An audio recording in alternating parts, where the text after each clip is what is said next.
사랑의 주님, 감사합니다. 이 시간 주의 전에 올라와 예배케 하여 주시고 하나님의 말씀을 들을 수 있게 하여 주심에 감사를 드립니다. 듣는 귀가 복되게 하여 주시고 깨닫는 지혜로 함께 하여 주시며 깨달은 대로 결단할 수 있도록 용기를 더하여 주시옵소서. 예수님 이름으로 기도하옵나이다. 아멘. 우리 옆 사람 보면서 인사하겠습니다. 하나님께서 함께 하십니다. 한 번 더 축복합니다. 감사합니다.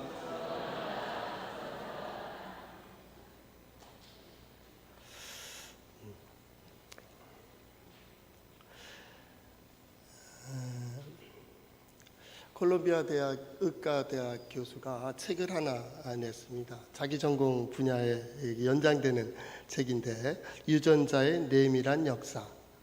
그래서 좀 오래됐지만 몇 년 됐지만은 아주 좋은 내용입니다. 그 내용은 한마디로 말하면 자녀들은 부모 닮는다는 겁니다. 그러니까 아무리 자기를 꾸미고 뭐 하더라도 그 표현하는 데 있어서 그 모습에 있어서 기질에 있어서는 부모를 닮는다 그 말이에요. 그 아버지 없더라도 그 아들을 보면서 저 사람의 아버지는 저렇겠구나 그렇게 닮는 유전자가 그렇다 그 말이에요. 그래서 그분의 책의 이제 요지는 그 유전자의 한계를 벗어나기가 쉽지 않다 이 얘기입니다. 그런 것 같아요. 그래서 학생들도 읽고 그런 책입니다.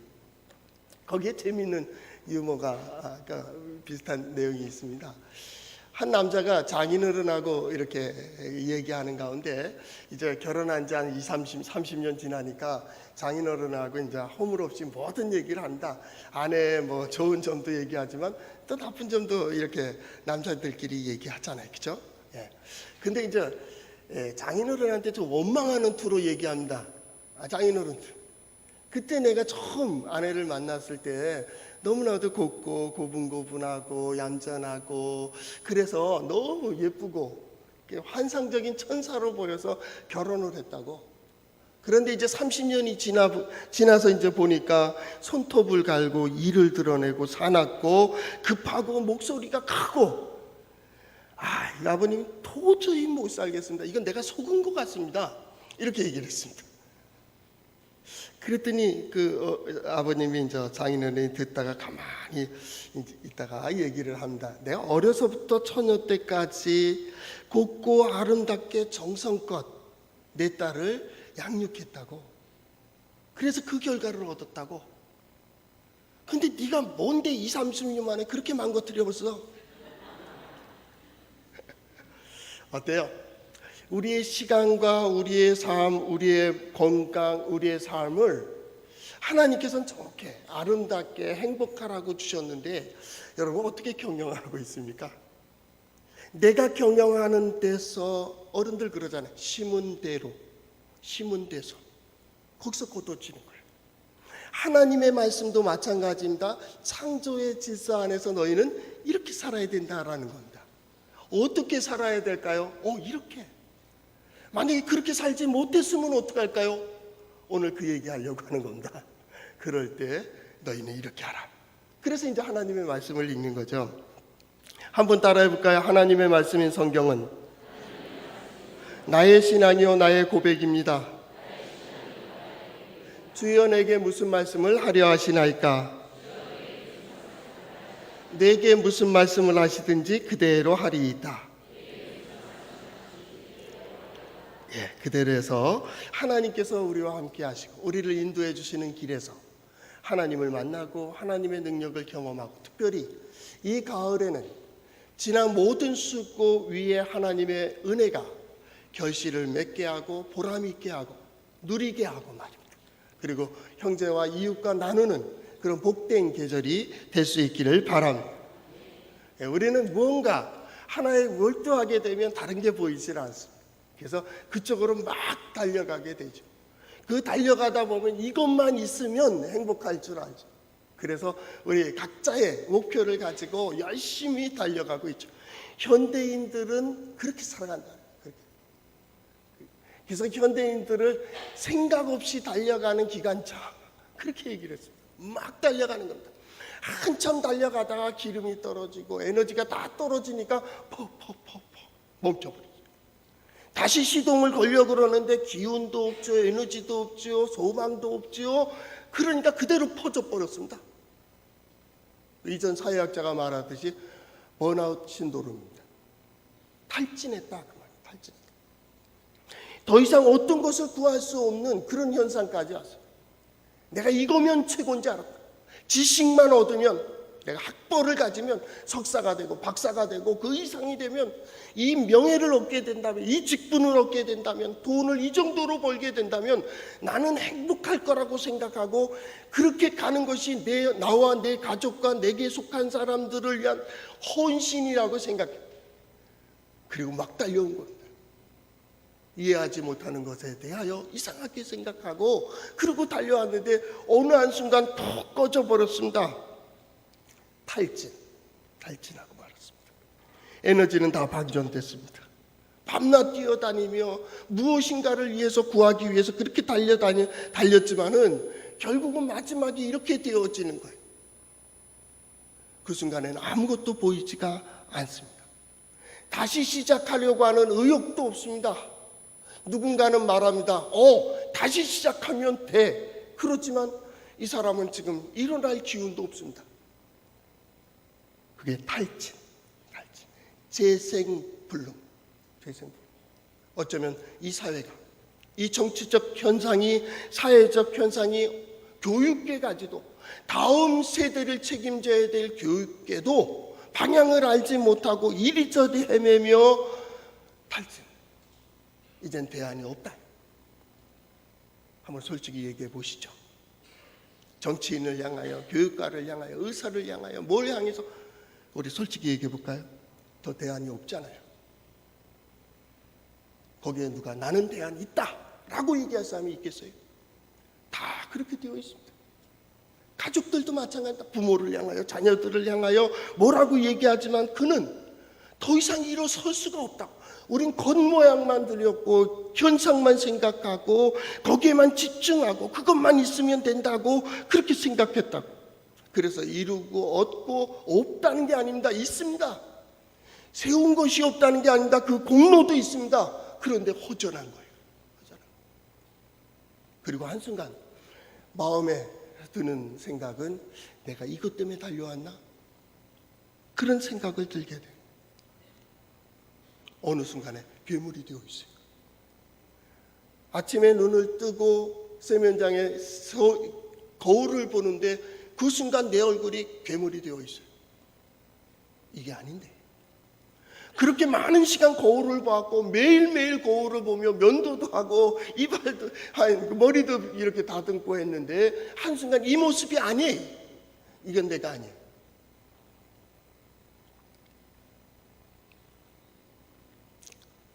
(1950년 1월 6일) 영국의 한 교회에 한 청년이 들어오게 됩니다. 그 청년은 눈보라가 너무나도 치고 눈이 많이 왔기 때문에 자기 교회를 가지 못하고 집에서 가장 가까운 교회에 가서 예배를 드리고 있었습니다. 거기에 설교자도 거기에 참석 못하니까 대리 설교자가, 우리 말하면 지금 장로님들이나 집사님들 뿐에서 이제 말씀 잘 전하니까 또 전하게 됐겠죠. 설교를 전하는데 본문을 계속 읽습니다. 본문만 반복하면서 또 반복하고 설교는 지루했습니다. 그런데 그 사람이 딱 쳐다보더니 그 청년을 보고 청년에게 이렇게 얘기했답니다. 젊은이, 자네 아주 피곤해 보이는구만. 이제 그만 예수 그리스도를 바라보게. 그게 그에게는 큰 충격이었습니다. 지식을 얻기 위해서 명예가 그 가장 귀한 것인 줄 알고 이제 커가지고 돈을 벌 생각을 하고 그 지위를 얻으려고 달려가는 이 시동을 걸어서 열정적으로 나가는 이 청년에게 알지도 못하는 설교자가 이제 그만 멈추고 예수님을 바라보게. 그날 놀라운 회심을 하게 됩니다. 그리고 그의 평생을 하나님께 바치기로 결단을 한다. 그리고 유명한 설교자가 됩니다. 바로 스펄전 목사님입니다. 영적으로 침체되어가는 영국 사회를 다시 영적인 각성을 일으키며 소망을 잃은 낙심한 사람들에게 새로운 소망을 주고 또한 용기 없는 자, 비겁한 자들에게 용기를 주는 그런 설교자가 됩니다. 그리고 하나님의 뜻이 제대로 보이지 않는 세상에 하나님의 역사가 어떻게 이루어지는지를 설파하는 그러한 설교자가 됩니다. 그를 통해서 많은 사람들이 회심하게 됩니다. 많은 사람들이 하나님의 역사를 보게 됩니다. 그래서 후배 설교자들도 그의 설교집을 하나의 텍스트로 정하고 있습니다. 그 회심입니다. 저는 오늘 설교를 준비하며 그 생각을 합니다. 오늘 1절 말씀에도 내가 내게 진술한 모든 복과 저주가 내게 임함으로 내가 내 하나님 여호와로부터 쫓겨간 모든 나라 가운데서 이 일이 마음에 기억이 나거든. 그렇게 얘기합니다. 기억이 나거든. 우리가 이런 일도 하고 저런 일도 하고 저런 것을 하다가 이게 아니다 라고 생각될 때 그때 기억되는 그것이 하나님의 말씀이고 그것이 하나님이고 하나님을 기억하게 될 때 너는 이렇게 행하라는 겁니다. 무엇을 기억합니까? 오늘 모세가 출애굽해서 이제 약속의 땅에 들어가는 세대를 교육하며 그들에게 너희가 이렇게 순종하면 복을 받고 너희가 순종하지 않으면 화를 당할 거라고 하는. 그래서 오늘 1절 전반절에 그렇게 얘기합니다. 복과 저주가 내게 임하거든. 이대로 약속대로 말씀대로 원리대로 그대로입니다. 어떤 사람은 성경 말씀이 옛날에 기록되어 있기 때문에 옛날의 역사라고 얘기합니다. 아니요. 하나님의 뜻은 언제나 변함이 없어요. 요 근래 중국에 대한 특강을 들었습니다.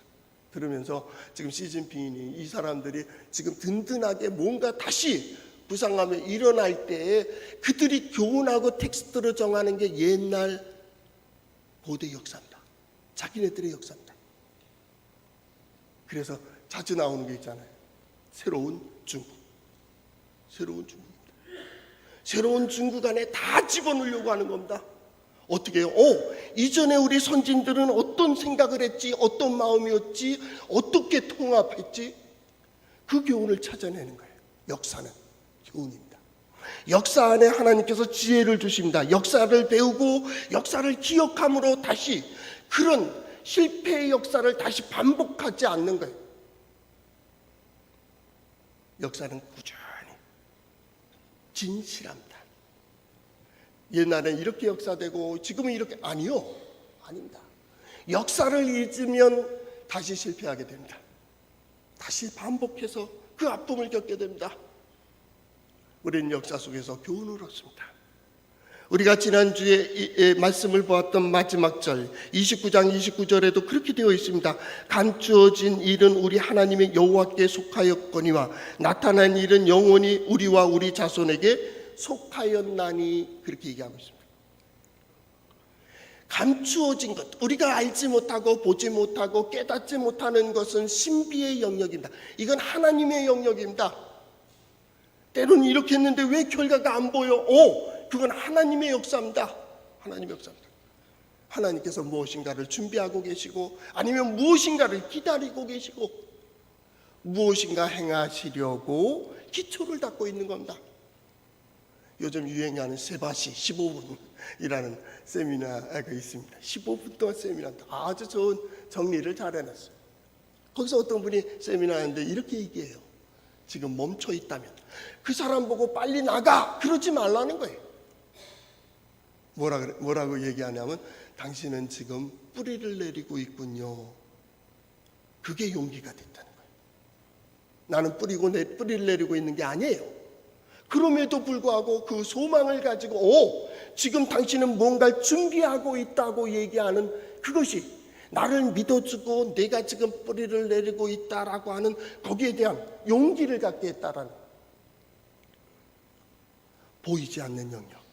그것은 하나님께서 어두운 가운데 역사하고 계시는 것이고 하나님께서 그 모함 속에 신비를 드러내시는 거예요. 우리는 그 영역에서 점점 겸손해지는 거예요. 왜요? 볼 수 없으니까요. 그래서 경외하는 겁니다. 하나님이 두려운 거예요. 어떻게 역사하실지 모르니까 두려운 거예요. 하나님께서 어떻게 이루어 주실지 모르니까 그 앞에서 경건한 거예요. 조심스럽게 살아가는 거예요. 경외, 그리고 하나님의 역사를 보는 거예요. 하나님의 지혜를 봐요. 오묘한 하나님의 지혜를 봐요. 어떻게 저런 사람을 통해서 저렇게 역사하시느냐고, 어떻게 이 자리에 이런 일들이 이루어질 수 있냐고. 바로 하나님의 신비의 역사예요. 하나님을 알지 못하는 자들은 이러한 감추어진 일들 속에서 교만합니다, 오만합니다, 자기 소견대로 행하며, 믿음의 사람들이 하나님을 경외하지 못한다면 우상 숭배까지 갑니다. 내 마음대로 한다. 사사기가 그렇게 기록되어 있습니다. 자기의 소견대로 행하였다. 자기의 소견대로 행하였다. 그러나 믿음의 사람들은 그렇게 하지 않습니다. 그래서 나타난 일은 우리와 우리 자손에게 속했다라는 겁니다. 과거의 역사가 있어요. 우리 믿음의 선진들이 이루어 놓은 역사가 있어요. 교회의 역사가 있습니다. 내가 신앙을 갖기까지 나를 전도하고 나를 신앙으로 양육한 선진들이 있습니다. 그들의 신앙의 뿌리 위에, 그 반석 위에 내가 건축되고 있는 겁니다. 듣지 못하고 믿은 자 없습니다. 보지 못하고 믿는 자 없습니다. 보았기 때문에 믿는 겁니다. 들었기 때문에 믿는 겁니다. 더 나아가서 보여주시기 때문에 믿는 겁니다. 들려주시기 때문에 믿는 겁니다. 들려줘요. 나는 경험은 못했어요. 그러나 성경을 통하여 하나님께서 내게 들려주고 계세요. 내가 믿어줘요. 내가 믿어줘요. 하나님께서 함께해 주심도 믿고 하나님께서 역사하심도 믿어요. 그래서 실패의 역사를 보면 저러면 안 되겠구나. 저러면 안 되겠구나. 성공의 역사를 보며 저렇게 살아야겠구나. 요셉을 보며, 다윗을 보며, 아브라함을 보며, 이삭을 보며, 야곱을 보며 이럴 때는 이렇게 해야겠구나. 부모가 간신히 기초를 세워놓은 것 그 위에 자녀들은 더 발전해 나가야 됩니다. 이전의 부모의 역사, 슬픈 역사, 아픈 역사를 다시 해야겠습니까? 그럴 수 없습니다. 성경은 그 얘기를 하고 있는 겁니다. 나타난 일은 우리와 우리 자손들에게 속해 있다. 너희에게 주었다는 겁니다. 이제 나는 어떻게 다룰 거예요? 오늘 나의 문제, 나의 가정의 문제, 내 인생의 문제, 내 삶의 문제를 어떻게 다룰 거예요? 그때 이것이 기억나거든. 모세를 통하여 이 백성에게 준 하나님의 말씀이 기억되거든. 아니면 여러분이 생활하다가 어떤 설교자의 그 설교가 기억되거든. 아니, 하나님의 말씀이 선포되고 그 선포될 때 들려진 기억이 난다면 2절, 너와 내 자손이 내 하나님 여호와께로 돌아와 이렇게고 이렇게 말씀을 청종하면, 돌아와 라는 표현을 씁니다. 돌아오라. 이 돌아오라 하는 말은 우리 쉽게 말하면 슈브입니다. 슈브. 회개, 이렇게 번역할 수도 있습니다. 하나님께서 이 새로운 상황으로 바꿔주심도 슈브입니다. 회개입니다. 번역을 달리합니다. 어떻게 쓰이느냐에 따라서 히브리어는 똑같은 자음자인데 이 번역이 좀 달라요. 슈브입니다.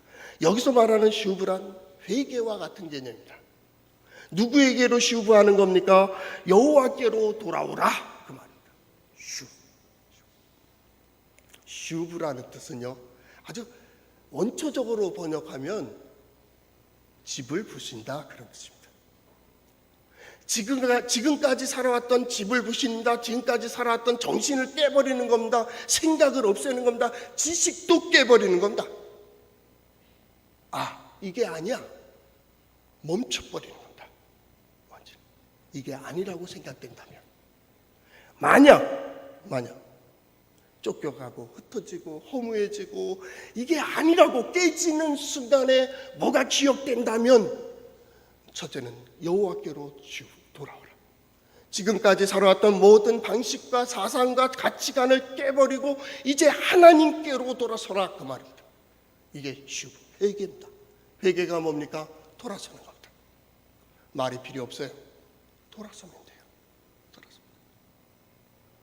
그리고 어떻게 합니까?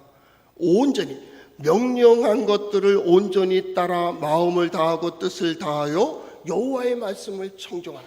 그렇게 살아가라. 그만. 그렇게 살아가라. 돌아와서 이 오라라는, 돌아오다라는 오라는 말이 참 재밌습니다. 그냥 오는 게 아닙니다. 열정적으로, 그래서 탈진했습니다. 너무 열심히 일한 문제입니다. 너무 열심히 하지 마세요. 인생도 너무 열심히 살지 마세요. 좀 쉬세요. 이번에 재미있는 얘기를 들었어요. 이 사실인지 아닌지는 모르지만 어떤 사람이 그 해수욕장에서 장사를 하는데 똑같은 영업을 하는 겁니다. 업종은. 근데 이 집은 잘 되는데 이 집은 안 돼. 어리석은 자 얘기를 하면서 그 얘기를 들려줘요. 그래서 왜 안 되냐 했더니 딱 한 가지 원인이 있대요. 여기 맨발로 들어오지 마세요. 실내가 더러워집니다. 그랬더니 옆집에서는 이렇게 써놨대요. 맨발 환영. 여러분 어느 집 들어가겠습니까? 똑같은 업종인데 그 신발 좀 털고 들어오세요. 그 집 안 들어간다. 괜찮습니다. 청소. 왜 청소합니까? 더러워지니까 청소하지. 왜 청소할 일이 생깁니까? 더럽게 하는 사람이 있으니까. 그럼 들어오면 되는데. 이게 되는 거예요. 한 가지입니다. 그 앞에 문패를 뭐를 붙이느냐 그 말. 오라. 그냥 가는 게 아닙니다. 이 오라라고 하는 그 뜻은 뭐냐면 부른 자의 뜻을 따라라는 겁니다. 이끌림을 받는 겁니다. 부른 자의 뜻을 따라 이끌림을 받는 겁니다. 이게 아니다라고 했을 때 그때 하나님 말씀이 이거였는데 모세를 통하여 이걸 주셨는데 설교사를 통해서 이러라고 했는데 거기에 서는 겁니다. 이끌림을 따라 이게 오는 겁니다. 나한테 안 와도 됩니다. 절로 와. 그럼 저쪽으로 가는 겁니다. 이리로 와. 그럼 이리로 오는 겁니다. 저 산으로 와. 글로 가는 겁니다. 내가 불렀다고 내게 오는 게 아닙니다. 어디로 가느냐는 그 부른 자의 뜻을 따라 이끌림을 받아야 돼요. 지금 21세기는 더욱 그렇습니다. 열심히 해서 성공하는 게 아닙니다. 어떤 의미에서 세상 사람들이 보는 진실에서 잘 되는 게 아니에요. 그 흐름을 볼 수 있어야 됩니다. 그 흐름 속에서 내가 어디에 서며 무엇을 해야 될지를 보는 거. 이게 지혜. 오라라는 거기에 목표를 향한 이 부른 자의 뜻이 있다 그 말이에요. 이끌린다. 그리고 어떻게 해요? 오라. 그 오라 하는 그 명령을 듣고 오는 자들은 계속 거기에 집중하고 있는 거예요. 누가 오라 그랬느냐? 어디로 이끌고 있는가? 그걸 잊지 말아야 된다는 거예요. 계속 오라. 이사야서에도 그렇게 되어 있죠. 너희가 오라. 돈 없는 자도 와라. 와서 너희는 와서 사 먹되 돈 없이 값 없이 와서 포도주와 젖을 사라. 이사야서 55장 1절 하반절. 오라. 하나님은 언제나 길을 열어놓으셨습니다. 지금도요. 지금도 길이 있습니다. 그래서 누군가는 말했습니다. 산자에게는 소망이 있다. 산자에는 소망이 있다. 살아있으면 지금 고칠 기회가 있는 거고요. 살아있으면 고백할 기회가 있고요. 살은 자는 보고 듣고 느낌이 있어요. 그래서 기회가 있는 거예요. 그게 느껴진다면, 그게 보여진다면 어떻게 해요? 부르신 자의 뜻을 따라 나가라. 그리고 매 순간 거기에 소망을 가져라. 이게 오라. 돌아오라 라고 하는 하나님의 명령에 대한 소망.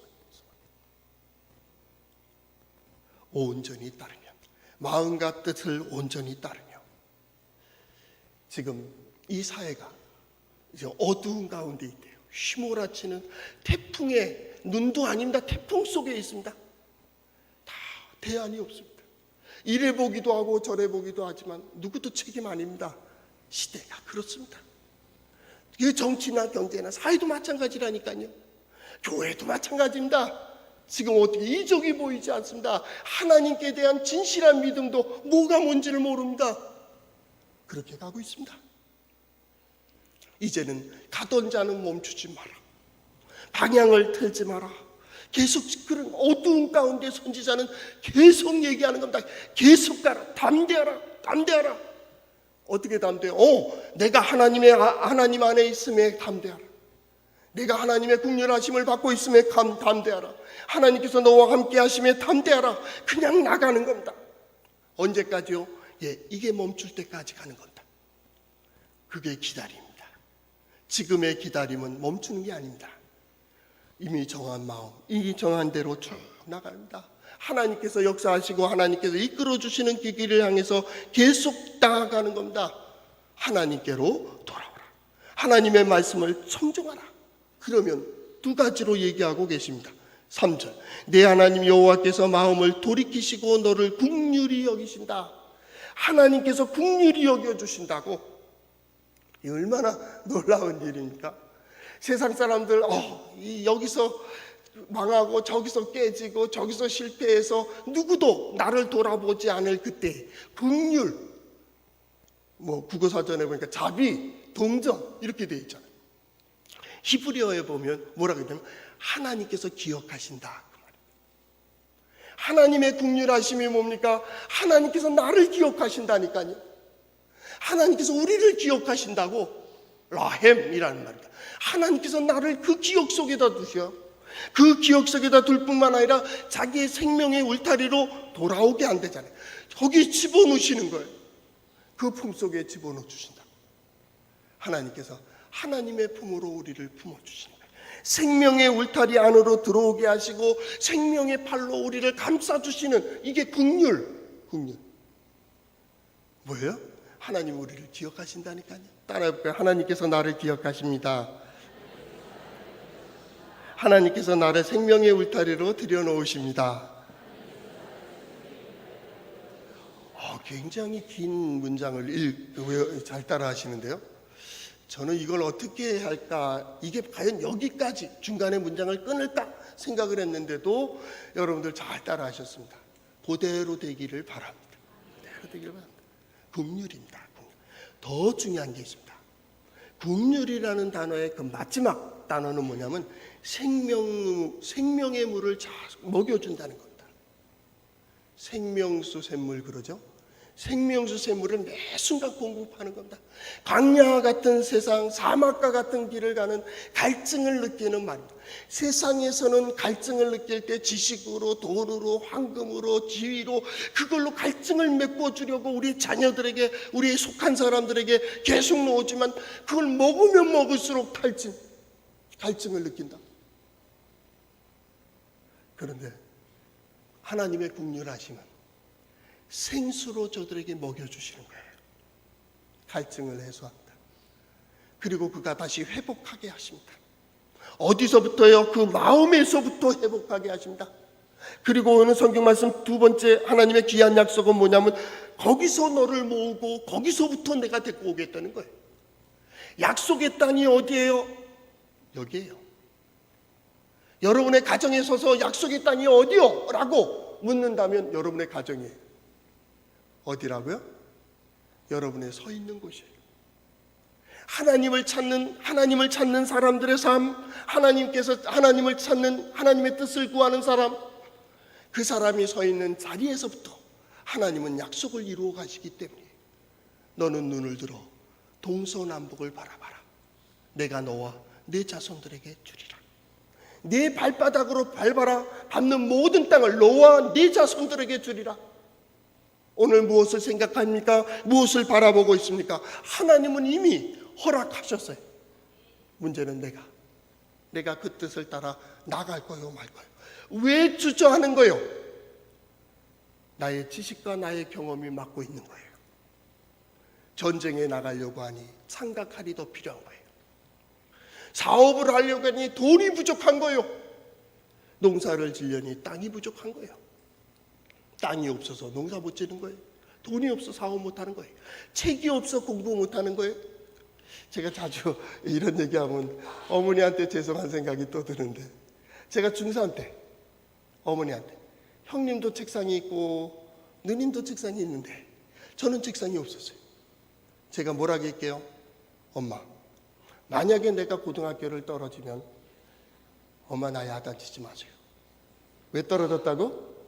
책상 없었어요. 책상 없어 떨어집니까? 마음이 지옥이면 세상이 지옥입니다. 마음이 지옥이면 땅에 매이게 되어 있습니다. 마음이 천국이면 세상은 천국입니다. 그 마음의 중심의 뿌리가 무엇이냐가 중요한 겁니다. 하나님께서 내 마음속에 중심을 뭐로 세우냐? 우리의 유전자는 육신의 아버지 어머니의 유전지 이상, 거기에 플러스 하나님의 예수 그리스도의 유전자가 있다고. 이게 신앙의 유전자입니다. 내가 어찌 믿음의 사람이 될 수 있냐고, 어찌 내가 용기를 가질 수 있냐고, 내가 담대할 수 있냐고. 믿음의 성도들이요, 여러분 속에는 믿음의 유전자가 있어요. 하나님의 자녀된 유전자가 있다고. 여러분의 삶 속에 이 계절에 그 능력과 하나님의 그 은혜를 보이는 귀한 계절 될 수 있기를 축복합니다. 기도하겠습니다. 사랑의